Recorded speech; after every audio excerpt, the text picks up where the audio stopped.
اور شدید ترین حملے کی تیاری کر رہا ہے۔ ایرانی میڈیا بتا رہا ہے کہ ایران اسرائیل پر تاریخ کے بڑے اور شدید ترین حملے کی تیاری کر رہا ہے۔ ایران اسرائیل پر تاریخ کا بڑا اور شدید ترین حملہ کرے گا جس کی وہ تیاری کر رہا ہے، ایرانی میڈیا کا یہ بتانا ہے۔ دوسری جانب آپ یہ منظر دیکھ رہے ہیں عرب میڈیا کے مطابق تہران کا آزادی اسکوائر جس کے قریب دھماکہ ہوا ہے اور آزادی اسکوائر کے پس منظر میں دھواں اٹھتا ہوا بھی دکھائی دے رہا ہے۔ اور اس کے ساتھ ساتھ ابھی آپ کو اپڈیٹ کریں کہ نیتن یاہو نے سیکیورٹی میٹنگ کال کر لی ہے۔ اسرائیلی وزیر اعظم نیتن یاہو نے سیکیورٹی میٹنگ کال کر لی ہے۔ ایرانی میڈیا کے مطابق ایران اسرائیل پر تاریخ کے بڑے اور شدید ترین حملے کی تیاری کر رہا ہے۔ غالباً اسی کے پیش نظر اسرائیلی وزیر اعظم نیتن یاہو نے سیکیورٹی میٹنگ کال کر لی ہے۔ اور اس وقت یہ مناظر آپ دیکھ رہے ہیں تہران میں آزادی اسکوائر کے پس منظر میں دھواں اٹھتا دکھائی دے رہا ہے۔ عرب میڈیا یہ بتا رہا ہے کہ تہران کی آزادی اسکوائر کے قریب دھماکہ ہوا ہے، آزادی اسکوائر کے پس منظر میں دھواں اٹھتا ہوا بھی دکھائی دے رہا ہے۔ عرب میڈیا اس بات کو کنفرم کر رہا ہے تہران کا آزادی اسکوائر جس کے قریب دھماکہ ہوا اور آزادی اسکوائر کے پس منظر میں دھواں اٹھتا ہوا بھی دکھائی دے رہا ہے۔ ایران اور اسرائیل چوتھے روز بھی ایک دوسرے پر فضائی حملے کرتے رہے۔ ایران نے صبح میزائلوں کی بار ماری جس سے کم از کم 14 اسرائیلی ہلاک ہو گئے۔ اسرائیل نے کرمان شاہ میں فارابی اسپتال کو نشانہ بنایا۔ ایران نے مشہد پر اسرائیلی ڈرون حملہ ناکام بنا دیا۔ اسرائیل نے آج تہران میں فوجی اڈہ بھی نشانہ بنایا۔ اسرائیل نے ایرانی حملوں میں مجموعی طور پر 24 ہلاکتوں کی تصدیق کر دی ہے۔ اسرائیلی فوج نے تہران کے مکمل فضائی کنٹرول کا دعویٰ کر دیا۔ تہران میں پاسداران انقلاب کے ہیڈ کوارٹرز پر حملے میں انٹیلیجنس چیف جنرل محمد کاظمی اور نائب حسن محقق شہید ہو گئے۔ اصفہان میں 100 سے زیادہ فوجی اہداف اور صوبہ اعلام میں موسیان میونسپلٹی کی عمارت پر حملہ کیا گیا۔ صہیونی فوج نے کرمان شاہ میں اسپتال کو بھی نہ بخشا۔ اسرائیل نے ایران کے فردو نیوکلیئر پلانٹ پر بھی حملہ کیا جس کے بعد زمین لرز اٹھی اور 2.5 شدت کا زلزلہ محسوس کیا گیا۔ ایرانی وزارت صحت کے مطابق اسرائیلی حملوں میں شہید افراد کی تعداد 224 ہو گئی ہے جس میں 50 خواتین اور بچے بھی شامل ہیں۔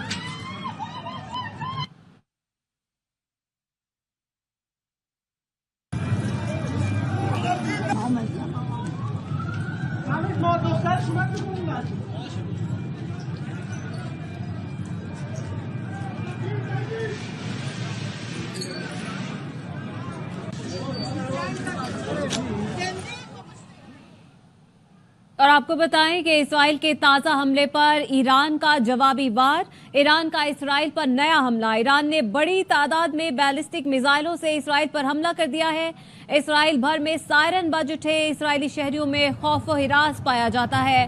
اسرائیل کے تازہ حملے کے بعد اب ایران نے جوابی وار کیا ہے۔ کچھ دیر پہلے اسرائیل نے ایران پر حملے کیے ہیں، ایک سرکاری ٹی وی چینل کو نشانہ بنایا اور اب بتائیں کہ ایران نے بھی بڑی تعداد میں بیلسٹک میزائلوں سے اسرائیل پر حملہ کر دیا ہے۔ اسرائیل بھر میں سائرن بج اٹھے اور اسرائیلی شہریوں میں خوف و ہراس بھی پایا جاتا ہے۔ ایران نے اسرائیل کی جانب مزید میزائل داغ دیے ہیں۔ اسرائیلی فوج کی جانب سے بھی یہ بتایا جا رہا ہے کہ اسرائیل کے دفاعی نظام حملے کو روکنے کے لیے کام کر رہے ہیں۔ یہ وہ مناظر ہے جب اسرائیل کی جانب سے حملہ کیا گیا تھا سرکاری ٹی وی چینل پر، جس کے بعد آگ لگ گئی تھی سرکاری ٹی وی چینل میں، اور اس کے بعد اب ایران نے اس پر جوابی وار کیا ہے اور اسرائیل پر بیلسٹک میزائل بھیجے ہیں، جس کے بعد اسرائیل بھر میں سائرن بج اٹھے اور لوگوں میں خوف و ہراس بھی پایا جاتا ہے۔ اسرائیل کے تازہ حملوں کے بعد اب ایران کی جانب سے جوابی وار، اور ایران نے اسرائیل پر نیا حملہ کیا ہے۔ ایران نے بڑی تعداد میں بیلسٹک میزائلوں سے اسرائیل پر حملہ کیا۔ اسرائیل بھر میں سائرن بج اٹھے اور اسرائیلی شہریوں میں خوف و ہراس بھی پایا جاتا ہے۔ یہ اس وقت کے مناظر آپ دیکھ رہے ہیں جب اسرائیل کی جانب سے ایران پر حملے کیے گئے تھے کچھ ہی دیر پہلے، اور اب اسرائیل پر حملے کیے گئے ہیں۔ ایران کی جانب سے بڑی تعداد میں میزائل داغے گئے ہیں، جس کے بعد اسرائیل بھر میں سائرن بج اٹھے اور اسرائیلی شہریوں میں خوف و ہراس ہے۔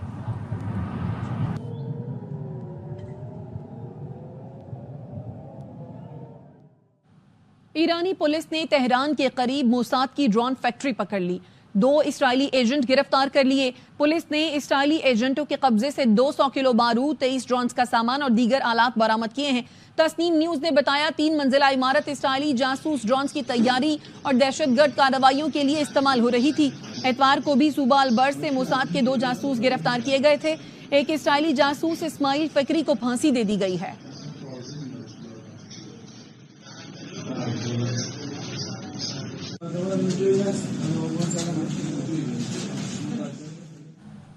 مزید خبریں ہوں گی اس بریک کے بعد. ہمارے ساتھ رہیے. Welcome back. بڑے صوبے کا بڑا بجٹ. وزیر خزانہ مجتبیٰ شجاع الرحمان کی 2.5 گھنٹے طویل تقریر. اپوزیشن کے شور شرابے کی پرواہ کی نہ تھکن غالب آئی. 53 کھرب روپے کا بجٹ پیش کر دیا. گزشتہ مالی سال کی طرح یہ ٹیکس فری اور پنجاب کو جدید ترقی کی مثال بنانے کا بجٹ ہے. گریڈ 1 سے 22 تک کے صوبائی ملازمین کی تنخواہوں میں 10% جبکہ پینشن کی مد میں 5% اضافے کا فیصلہ کیا ہے. کم سے کم ماہانہ تنخواہ کو 37,000 روپے سے بڑھا کر 40,000 روپے کرنے کی تجویز بجٹ میں شامل ہے. تعلیم کے شعبے کے لیے ترقیاتی مد میں 148 ارب روپے مختص کیے گئے. ایران اسرائیل جنگ، ایرانی نوبیل انعام یافتگان اور کانز فاتح فلم سازوں کی جنگ بندی کی اپیل. سرکردہ ایرانی شخصیات نے ایران اسرائیل جنگ کے خاتمے کا مطالبہ کر دیا. ایرانی فلم سازوں نے مطالبہ کیا دونوں ملکوں کے شہریوں کی ہلاکتیں بند کی جائیں. اپیل کرنے والوں میں نوبیل انعام یافتہ شیری عبادی اور نرگس محمدی بھی شامل ہیں. کانز فلم فیسٹیول 2025 کے فاتح جعفر پناہی اور محمد رسولوف نے بھی جنگ بندی کا مطالبہ کیا ہے. اپڈیٹ کر رہے ہیں آپ کو ایران اسرائیل جنگ کے بارے میں. ایرانی نوبیل انعام یافتگان اور کانز فاتح فلم سازوں کی جنگ بندی کی اپیل. سرکردہ ایرانی شخصیات نے ایران اسرائیل جنگ کے خاتمے کا مطالبہ کیا ہے. ایرانی فلم سازوں نے مطالبہ کیا دونوں ملکوں کے شہریوں کی ہلاکتیں بند کی جائیں. اپیل کرنے والوں میں نوبیل انعام یافتہ شیری عبادی اور نرگس محمدی بھی شامل ہیں. ARY فلمز لو گرو نے باکس آفس پر کامیابی کے جھنڈے گاڑ دیے. اب تک فلم نے 55 کروڑ 3 لاکھ روپے بٹور لیے. پاکستان میں 29 کروڑ 2 لاکھ اور پوری دنیا میں 26 کروڑ 1 لاکھ روپے کا بزنس کیا گیا. ARY فلمز کے بینر تلے بنی فلم کو شائقین کی طرف سے بھرپور پذیرائی مل رہی ہے. اور یہاں پر آپ کو ہم خبر دیں گے ایرانی سپریم لیڈر خامنائی کو بھی نشانہ بنا سکتے ہیں. اسرائیلی وزیر اعظم کی جانب سے دھمکی دی گئی ہے. امریکی میڈیا کا یہ کہنا ہے کہ اسرائیلی وزیر اعظم نیتن یاہو کا ایران سے بات چیت سے انکار سامنے آیا ہے. اسرائیلی وزیر اعظم کا کہنا ہے کہ ایران کے ساتھ مذاکرات میں دلچسپی نہیں رکھتے. اب تک کے لیے اتنا ہی. دیکھتے رہیے آبائی نیوز.